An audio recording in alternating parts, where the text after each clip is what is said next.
Okay, so hi. So in this video, we will talk about the understanding of the Brønsted-Lowry theory of acids and bases and use it to understand the properties of strong and weak acids and bases in terms of dynamic equilibrium.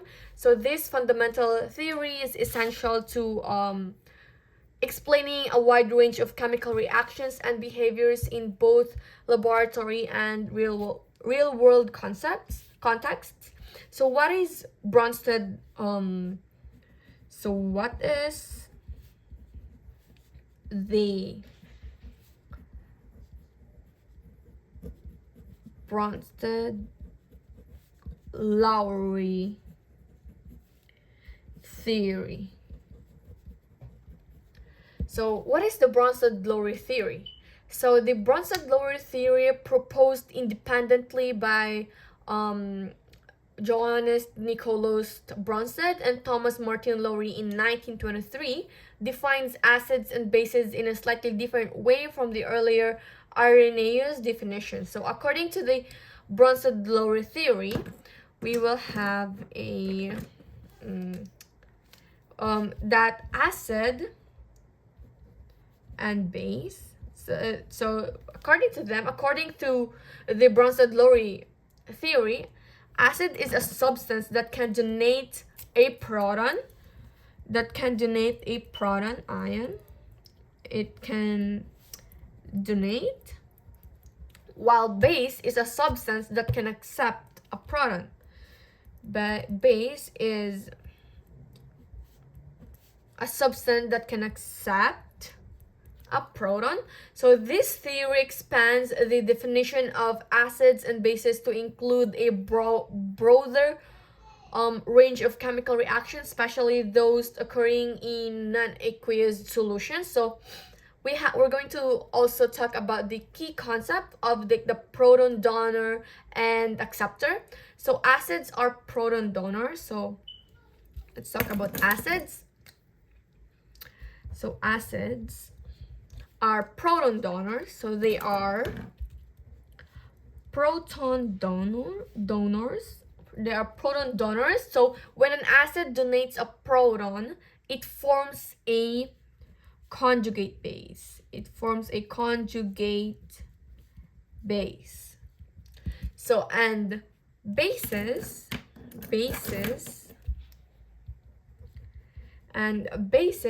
are proton acceptors.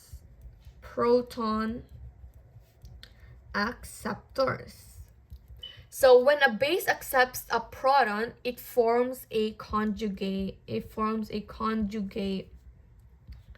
acid. So again, let's rephrase it again. So acids, they are proton donors, and this forms their conjugate base. So they form a conjugate based, and for bases, they are the proton acceptors, and then from this they form their conjugate acids. They're acceptors, and now they form their conjugate acids. So now let's talk about the conjugate acid-base pairs. So every acid has a conjugate base, and every base has a conjugate acid. So when hydroxylic acid donates a proton, hydrochloric acid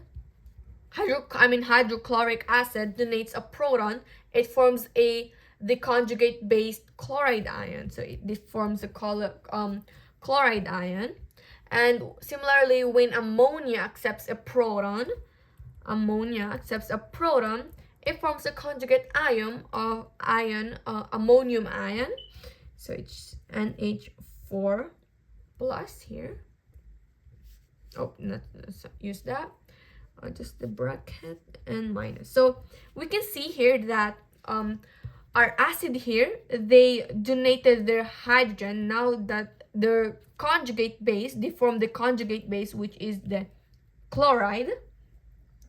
And for ammonia, ammonia is and then when the ammonia accepts a proton, this is the base, accepts a proton, it forms the conjugate base, which is the ammonium. So this is the ammonium. So this is a acid, and this is the conjugate base, and this one is our base, and this is the conjugate acid for ammonia. And so we're also going to talk about strong versus weak acids and bases. So to understand the properties of strong and weak acids and bases, we need to look at their behaviors in water and in their dynamic equilibrium state. So first things off, we can talk about the strong acids and base. So strong acid and base. Okay, so strong acids, SB, we can say SB here, as strong acids, strong bases. So strong acids, they completely ionized so they are completely ionized in water. Examples include HCl, H2S4, sulfate, and these acids donate protons readily, like they're very ready to donate protons, and they will have a very weak conjugate basis. So they will have weak conjugate bases,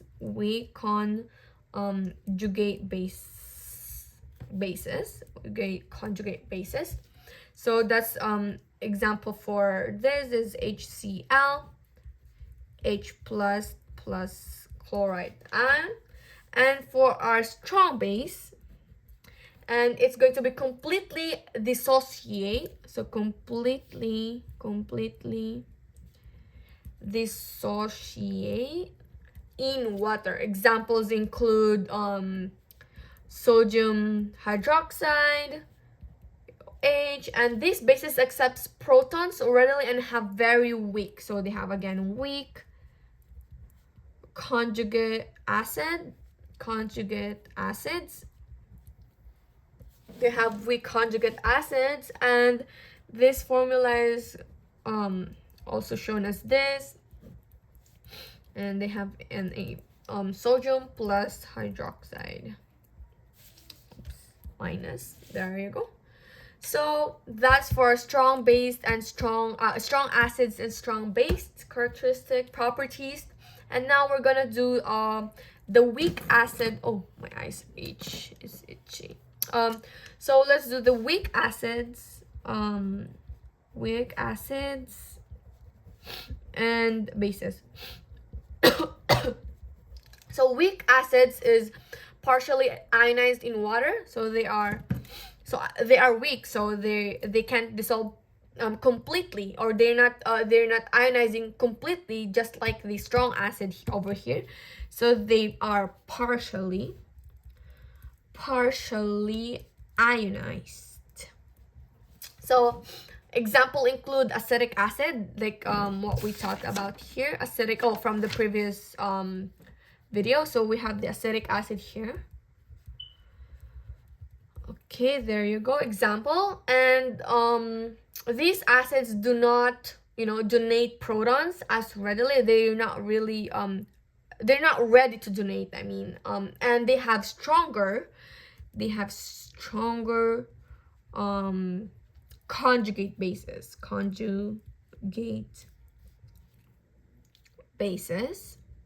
And also we can have this formula to show it properly. The acetic acid, and so acidic, and we're gonna have acetate plus hydrogen. I was mixing up. So for now, let's go for the weak bases.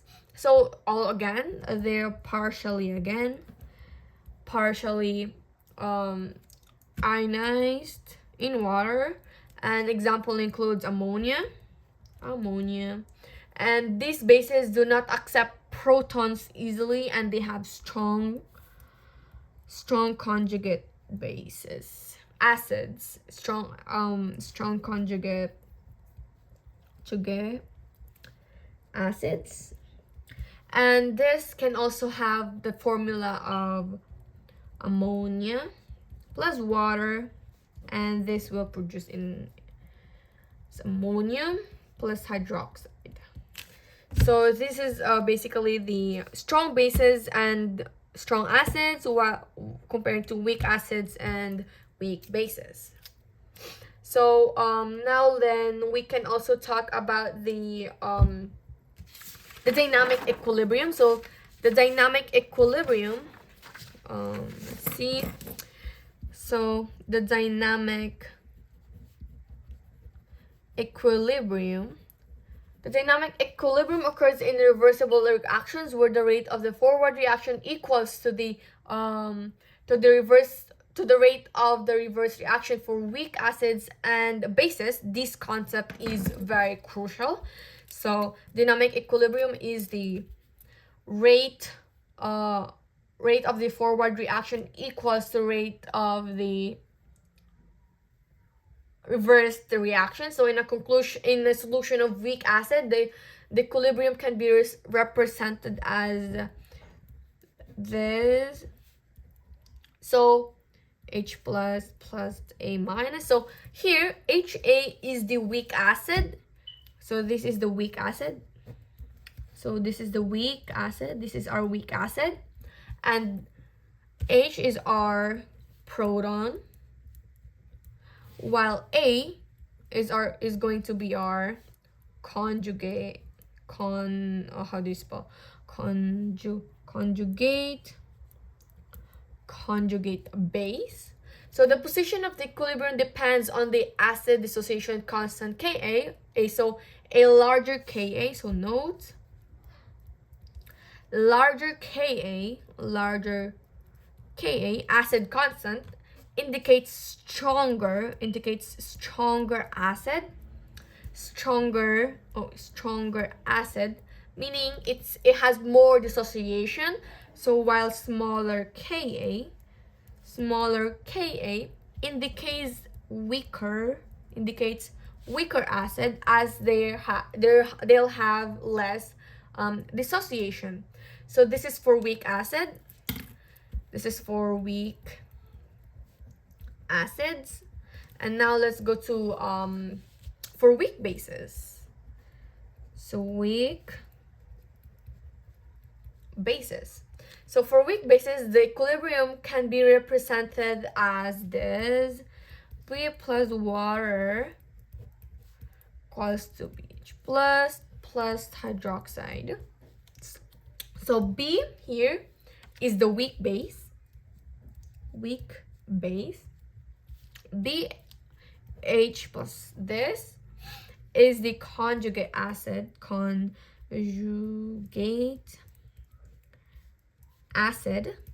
and our OH is this is our hydroxide, hydroxide ion. So now we can compare their properties. The strength is the strong acids and bases the strong acids and bases ionize completely, leading to a higher concentration of hydrogen or hydroxide ions in solution. So weak acid and bases ionize partially, leading to lower concentrations of these ions.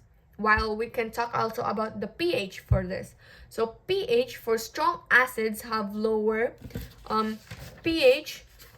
Strong acids have lower pH values, and strong bases have higher pH values compared to the weak acids. So for the conductivity, strong acids and bases conduct electricity better due to the higher concentrations of ions. And for the reactivity, strong acids and bases react more vigorously, like with substance, compared to weak acids and bases. So